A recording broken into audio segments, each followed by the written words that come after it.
Welcome to my playhouse, and today we're gonna be messing with the Hewlett-Packard NAS. It's not a NAS, it's a DAS.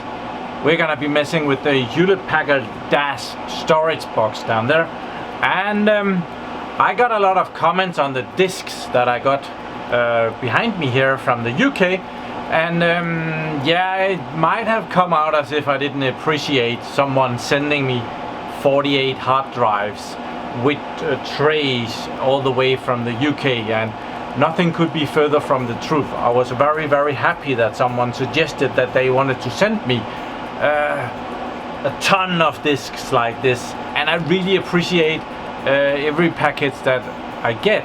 I said it was a bloody shame because they didn't fit, and the drives also is formatted in some weird way, so we're probably gonna look at that.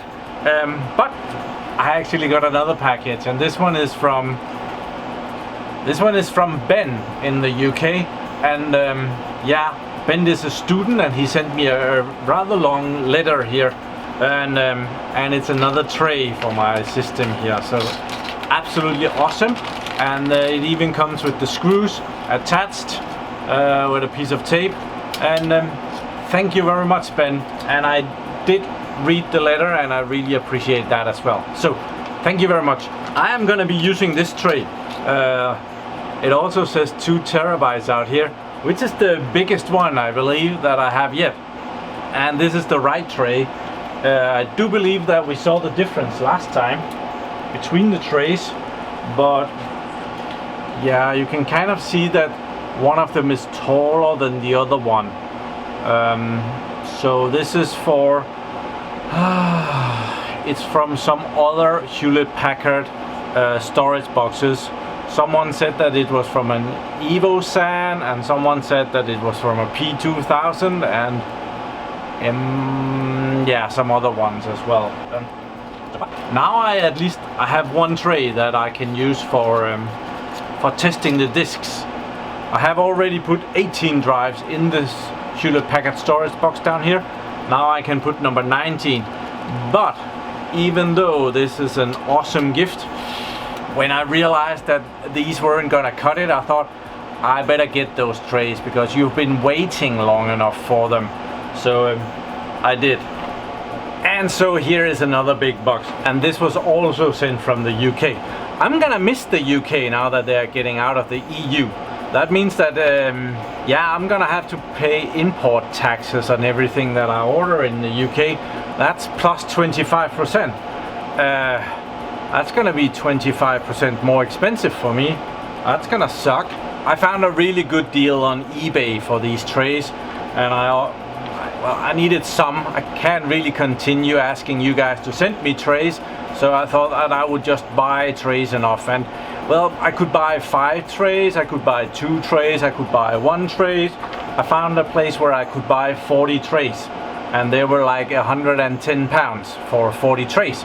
I offered them 75 pounds for 40 trays, and they agreed, and I actually I got 80 trays for it. I bought 2 of those packages, so there should be 80 trays for my storage box down here, which only takes 70 trays, of which I already have 19. But it was cheaper than buying 2 or 4 or 10 even, so it was a really good deal. And yeah, I've been communicating with Sasche, who sent me the wrong, they are down here now, I moved them, these hard drives, and when I told him about this, he wanted to pay for it, and I said no. He did anyway. In the middle of the night, he transferred money to my PayPal account, and so Sasha paid for them, even though I said he didn't have to. But let's unwrap them and see the trays. I hope they're right. I'll turn my back on you, and I'm too lazy to go into the kitchen and get the knife.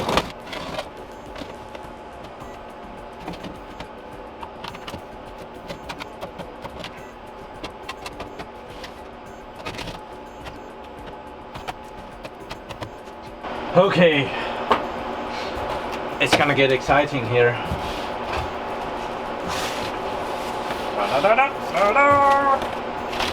Oh, we have some really nice bubble wrap here. Really cool.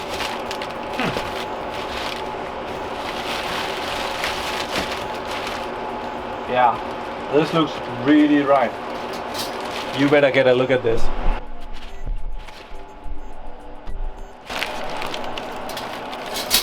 Yeah, there is a lot of these metal thingies down here.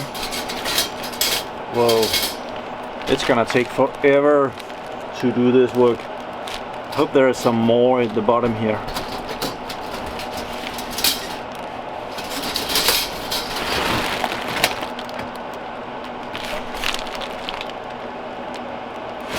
Yeah, I think we're good. I think it's all here. Underneath, there are these things as well. 1 terabyte. They're gonna be. They're gonna fit the drives that Sasche sent. Awesome. So yeah, 80 trays. Combined price of £150. Okay, so that's what the 80 trays looks like, and I can see that there are actually some 2 terabytes among here. So good thing that I unwrapped this one from Ben first, because he was the first one to deliver a 2 terabyte tray for me. So that's bloody awesome. It also comes with a nice bag, and I do believe that that is all the screws for this. Which is really good, because I would have a lot of trouble finding that many screws for this project. It seems I have kind of a boring job now, switching drives around. That's not as fun as it sounds. So in here at the fireplace, I got a little propeller. I don't know if I showed you that. It works when the wood stove here gets hot. It blows the hot air out into the room. Never mind that. Down here on the floor I have prepared a little workstation here where I'm unscrewing the discs. These are the drives from the NetApp boxes. I'm taking the 2 terabyte drives out of there. I've already done that there over here, 5 of them. Here I have the box from Ben, which is gonna be the first one to be done. 2 terabytes, and it's the right size. So we're gonna take the first one. These are Hitachi 2 terabyte drives, May 2012. Awesome. So it goes that way. But this is pretty dull work. I don't think I'm gonna be showing you much of this, because, well, me screwing and unscrewing hard drives, that just gets tedious really fast. So yeah, let's see what we have here. We have, yeah, cool, they're the same size of torque. So I do have an electric screwdriver here, so that I'm using for that, just so that okay, I'll do that. So first drive ready, the tray from Ben. Thank you very much, Ben. Cool. I am unwrapping the screws here. I really appreciate this anti-static label they put on here. Yeah, this must be some very special screws if they are damaged by anti-statics. Really? Okay, so now this is where it becomes complicated, because I took these drives out of my NetApp box, and yeah, that box really works. So, and I have all these 1 terabyte drives where I don't have a box for them, but I'm expecting that most of them work. So I actually want to take the drives out and put them over into these NetApp boxes, because that way I might just get myself a 24 terabyte NetApp box, which is also pretty cool, instead of just having a lot of disks laying around that I can't use for anything. So yeah, we're gonna take drives out, and yeah, first we're gonna take drives out of the NetApp box, put them over into the Hewlett Packard box. Then we're gonna take Hewlett Packard drives out of these trays and put them into the NetApp. That's, boy, I need someone to do this for me.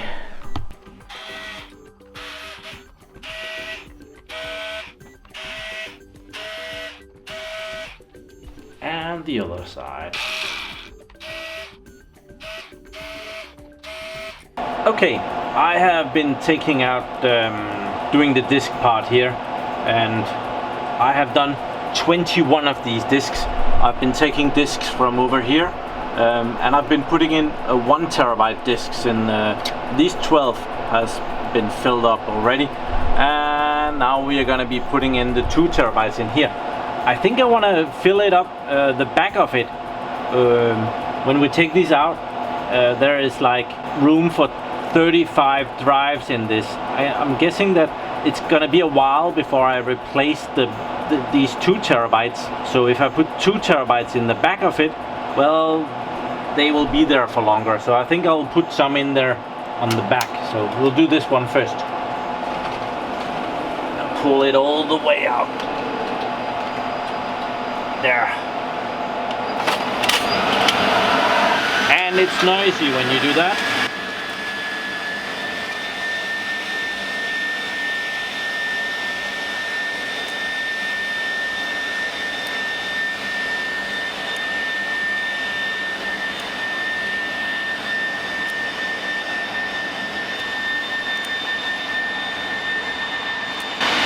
Okay, that's the first 7.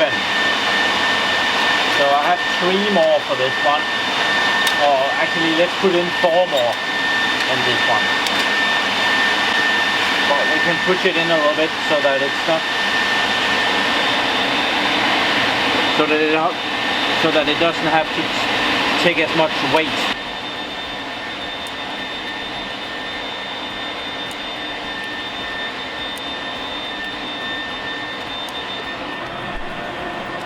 So putting in 11 drives like that is of course 22 terabytes of data.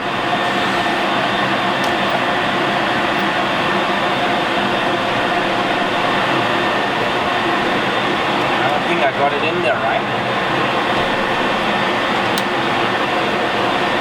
Probably good enough. Next.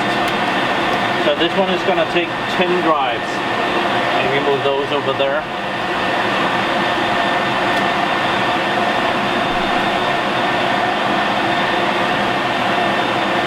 It's going to be even more noisy when we take this all the way out.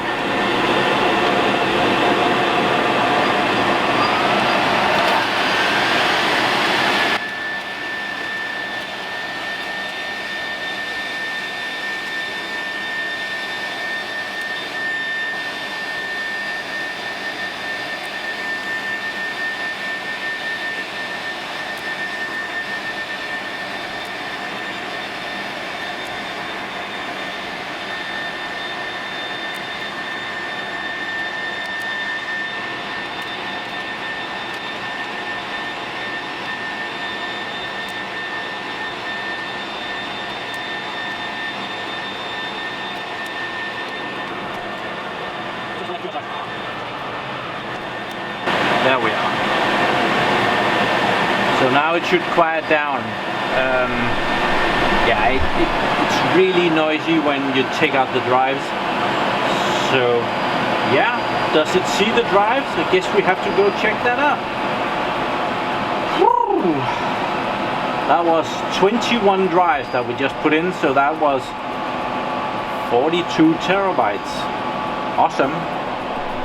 Okay, here we are at the computer, and I actually managed to pass through not the Hewlett Packard RAID controller that we put in here, but I took that out. I mentioned that on both Twitter and on Patreon, I'm pretty sure. At least I did it on Patreon, but I put in an LSI 928E, I think it's called, and that I was able to pass through without any problems whatsoever. It's that card down here. So Now I'm actually able to see all the drives, or at least this is a virtual server inside of Proxmox, and it's a server 2016. It's just a evaluation thingy, but it sees 17 drives here, and it starts with drive number 0, so it sees 18 drives in there, and that's not included any of the new ones. So even though we put in 21 new drives, it doesn't see one single one of them. A big problem with this compared to when I was using the Hewlett-Packard RAID controller is that I'm not able to see where these drives are sitting. It doesn't say where. On the Hewlett-Packard it told me which number the drive had in the DAS, so I could actually see that this number drive was missing, and so when I start to get these drives up and running, I will be working totally blind. That's not cool at all. Okay, so I am setting up my little ninja rig here.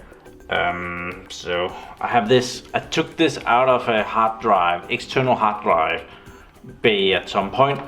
You probably saw that drive in the last video on the Synology box. It was probably one of those Hitachi drives that I put in there that I got that way. So when I pop this in here, I can hear the drive spinning up, and over here at the computer, go gadget. We get a 2 terabyte drive right there. So what I had a little bit of luck with last time was just to, well, initialize the drive. GPT probably fine there, and I formatted it and made a new volume on it, and that kind of did something right for it. Quick format. So formatting, and when it's done we'll just do the next one.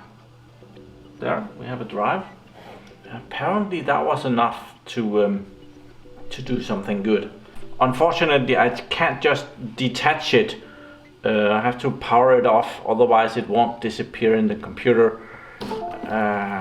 But I can kind of just take the next one. The good thing is that I can fit this with the drives in this trays, which is a lot easier.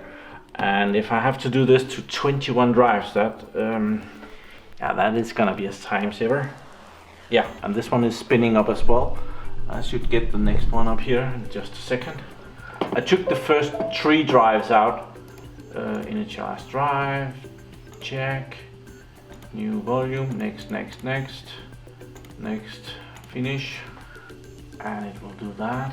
So I'll do this to these 3 drives, and we'll try and put those in and see if we get our number of drives up to 21 drives. That would be awesome. Okay, so I just popped in those 3 drives out there. It's the last drive is still number 17, but I'm hoping that if I rescan for drives, rescan disks, I'm hoping that it might find 3 new drives. I have no idea if that's how it works, but I'm gonna give that a go. This usually takes a while. I don't really understand why that is. It seems my virtual machine here has run into some trouble out there. Yeah, might have to restart that. In the meanwhile, I'm continuing with another 7 drives here, trying to do the same. So yeah, I'll try and restart this and see if I can get it up and running again. Okay, so the virtual machine started again, and it seems it has also done some updating, and I'm trying to get into the disk manager, and it's checking all the drives right now. That was kind of where it died last time, so let's see if it gets there this time. Okay, on the virtual machine here, I managed to install MegaRAID. That's the LSI controller manager thing. Have it running down here, and luckily I get much the same information as I did on the Hewlett-Packard controller, just in another layout. It's all good, but it only sees 9 drives here and 8 drives there. I have lost drive number 6 here. I have no idea where that went, but it doesn't see the new drives. They should be down here. That should be the very last drives in that chain. So yeah, that is kind of weird. So working on that, but I think I might be able to do some kind of a firmware update here. Controller firmware update. Current version is number 15. I might go and see which firmware is the newest, and maybe it's time to update this 15.00.a lot. So here on, well, now it's called Broadcom. It used to be LSI, but yeah, everybody is buying everybody. And I found that there is a firmware update for this. It's back from 2016, but I'm guessing that it might just be a lot newer than the thing that we are working with. I downloaded it and I've copied it over to the virtual machine here. So, oh, this is gonna be so bad to firmware update this on a virtual machine. I'm gonna try it anyway. Yeah, let's see if we can find that file here. Browse. And it's on that computer, and C drive, and temporary directory in this folder, firmware, in that folder, and that's the firmware. Let's try and open that. And okay, what do you say? This will flash the firmware. The current version is number 15, and that firmware is number 16.02.0004. Yeah, we're gonna do that. We'll cross your fingers. It's 791 kilobytes, and we are firmware updating a piece of hardware that is passed through to a virtual machine in Proxmox. Yeah, the odds are not good. We might fuck this up really badly. New firmware flashed successfully. System boot required. Okay. Oh, system boot. Is that the virtual machine, or do I have to reboot the whole Proxmox? I think we have to reboot the Proxmox host. Let's be sure and do that. When I have it down, I might as well go and put these drives in there out there. I have made a little partition on each of them, or drive. So yeah, I'll do that, and we will boot the host in the meanwhile. So a bit of time has passed and I'm still pulling my hair here. I have even downloaded a version of CentOS live CD and loaded that, and it sees all the old drives, the 18. It's actually missing one. I think it sees 17 right now, but it doesn't see the new drives that I put in there. I thought it might be that they were formatted at 520 bytes, and we had to reformat them at 512 bit. It doesn't seem like that. It just doesn't see the drives. There is that theory about the third power pin on the hard drives that might do that they don't show up. But as I was able to read that, that's a new feature, and yeah, those drives are back from 2012. I'm not sure if that feature is that old, but yeah, it might be. But right now they're just not popping up. Yeah, it's late. It's almost midnight. It's 1 minute to midnight, and I started this morning. So I do believe that I'm gonna be ending the video here. If you have any idea why those 21 Hitachi drives doesn't show up anywhere, please do leave it in the comments below. I might need that. I hope to have it fixed before this video comes up, but you never know. Also, remember to follow me over Twitter, give this video a like. We did get part of the way, and the likes really helps here on YouTube. So thank you very much for watching my videos. Do subscribe to my channel so that you can see me again, and have a really nice day. Bye bye.